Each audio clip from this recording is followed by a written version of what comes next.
দয়াল বাবা জাহাঙ্গীর, দয়াল বাবা জাহাঙ্গীর, বাবা জাহাঙ্গীর, তুমি আমার রহমতের লীলা, তুমি আমারে ফালাইয়া দিও না। আজকে একটা হাদিস ফেসবুকে দেখলাম। হাদিসটা লেখা আছে, মহানবী মসজিদ পুড়িয়ে ফেললেন।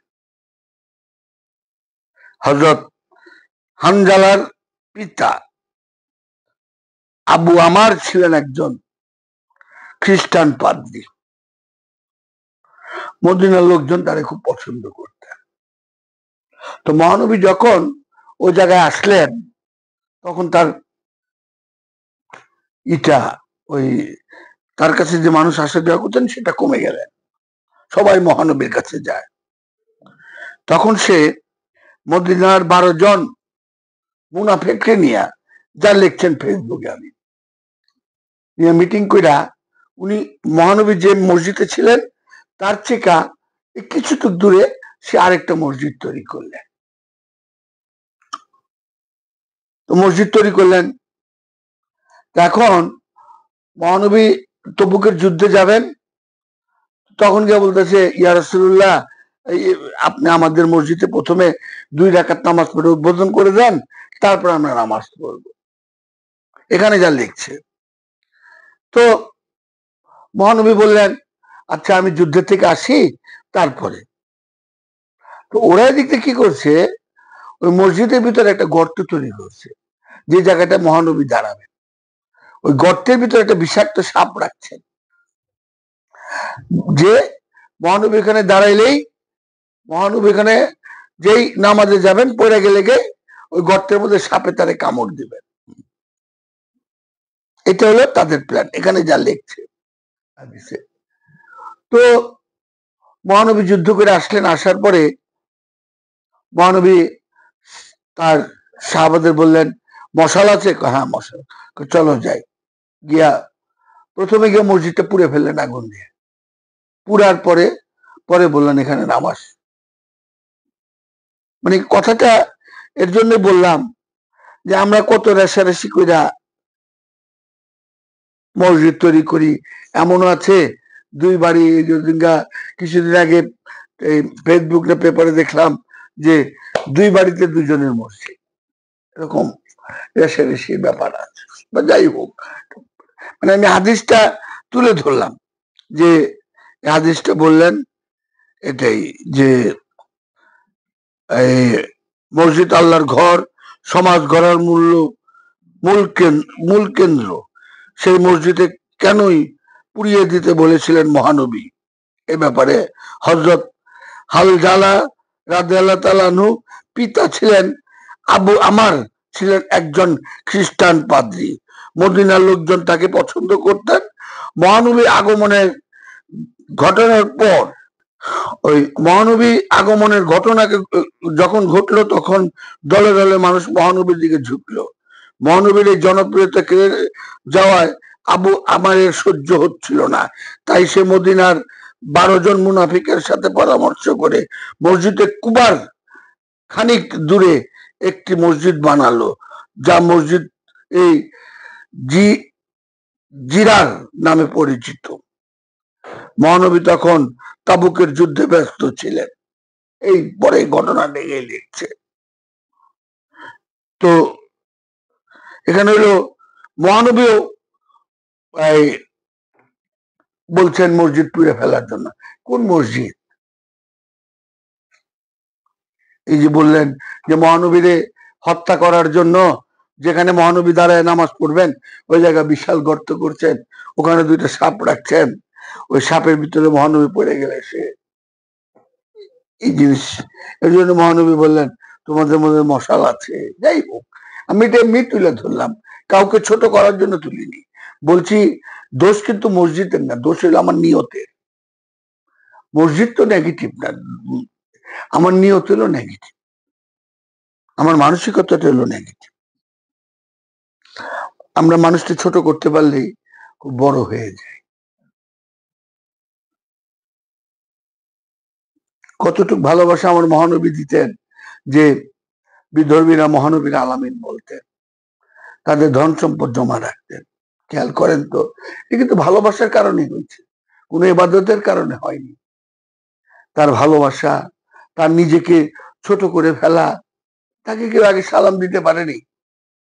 আর আমাদের এখন অহংকারের চোটে সালাম দিলে আসসালামু আলাইকুম, আমাকেও এরকম এই অহংকার নিয়ে আছে। যাই হোক, কিভাবে বললাম, এটা এমনি বললাম কথাটা। তো আজকে একটু সেজদা সম্বন্ধে কথা কম। সেজদা দুই প্রকার,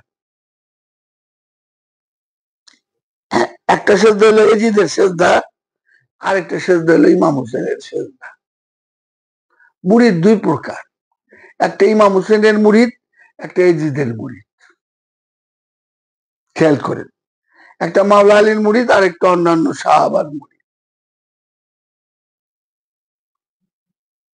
এজিদের পক্ষে কতজন মুরিদ ছিলেন আর ইমাম হোসেনের পক্ষে কতজন মুরিদ ছিলেন, একটু আপনারা গবেষণা করেন, নিজেরা নিয়ে একটু আলোচনা করেন।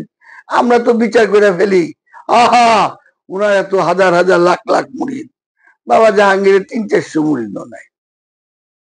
তার মধ্যে কতজন যে কত রকমের জ্ঞানী, যেমন আমি একজন জ্ঞানী নিজেরে ভাবি, আসলে কিন্তু হরিদাস পাল। তো মুরিদ দুই প্রকার, একটা এজিদের মুরিদ আর একটা ইমাম হোসেন বাবার মুরিদ। হ্যাঁ, আপনি কেমনি চিনবেন? এজিদের মুরিদরা তো কম ইবাদত, কম জিকির আজকার, কম কিছু করে না, একের মুখ ফানা হালা জিকির করতে করতে। ইমাম হোসেন বাবার তো মুরিদই নাই, সবাই ইমাম হোসেন বাবার দিকে হাসতো। হ্যাঁ, এর পক্ষে একজনও নাই। দেখো আমরা কতজন, আমরা রাইট, তুমি রং, তোমার পক্ষে তো কেউই নাই।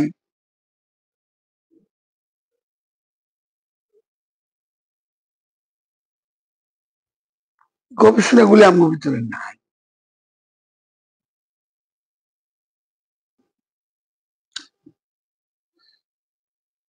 এই যে কোরবানির ঈদ আসতেছে,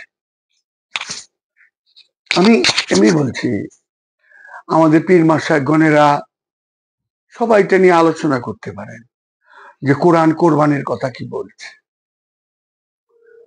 আপনারা এটুক বলেন না যে ইব্রাহিম নবী 100 উট 100 দুম্বা জব দিলেন, কবুল হইলেন না, কেন হইলেন না? তাহলে আমি কি উট দুম্বা জব দিলে কবুল হবে আল্লাহর কাছে?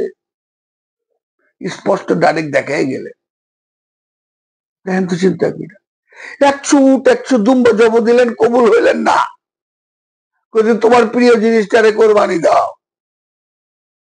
তো আমার জন্য শিক্ষা নাই যে আমি উট দুম্বা গরু ছাগল জব দেই, কবুল হয়? তো খেয়াল করেন না, কেন এগুলি নিয়ে আলোচনা করেন না? কেন বিভ্রান্ত গুলি তুলে ধরেন না? এই নিয়ে তো কোনো আলোচনা নাই। আমার পীর সাহেব আলোচনা করুক নাই নিয়া, এই তোমরা যে কোরবানি দাও, কি কোরবানি? কোরআন কি বলতেছে কোরবানির কথা? কোরআন কি বলতেছে? আল্লাহ পাক কি বলতেছে? কি কোরবানি দিতে বলতেছে আল্লাহ? তো আলোচনা নাই। আমি অন্য কেউ যেতে বাদই দিলাম, আমাদের পীর সাহেবরা তো আলোচনা করতে পারে যে কোরআন কিভাবে কইতেছে কোরবানি দেওয়ার জন্য। কোরআন ওই পশুটারে জব দিবার কইতেছে। তাহলে ইব্রাহিম নবীর 100 উট 100 দুম্বা জব হয়ে গেছে গা, কোরবানি হয়ে গেছে গা, তারপরে কেন আল্লাহ বললো তোমার প্রিয় জিনিসটা কোরবানি দাও? কেন বললো? কেন কোরবানি নেবে? গবেষণা হয় কেন? আমাদের পীর সাহেবরা বলেন কোরবানি জানে। হ্যাঁ,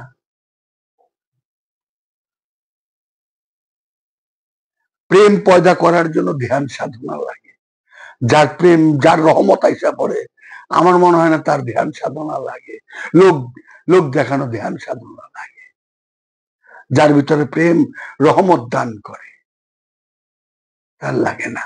তাই মাওলা আলীর কোনো ধ্যান সাধনা আছে কিনা আমার জানা নাই, কারণ সে নিজেই ধ্যান সাধনা। সে যতদিন যেভাবে যা করছে সম্পূর্ণটাই ধ্যান সাধনা। ইমাম হোসেন যা করছে সবই ধ্যান সাধনা। খাতুনে জান্নাত মা ফাতেমা যা করছেন সবই ধ্যান সাধনা। ইমাম হুসাইন বাবা, হাসান বাবা যা করছেন সবই ধ্যান সাধনা। প্রত্যেকটা মহাপুরুষ যা করছেন সেটাই ধ্যান সাধনা। আমি জানি না, আমারটা ভুল হতেই পারে। আমি এমনি গর্দব মার্খা মানুষ, গরু মার্খা মানুষ। ধ্যান সাধনা।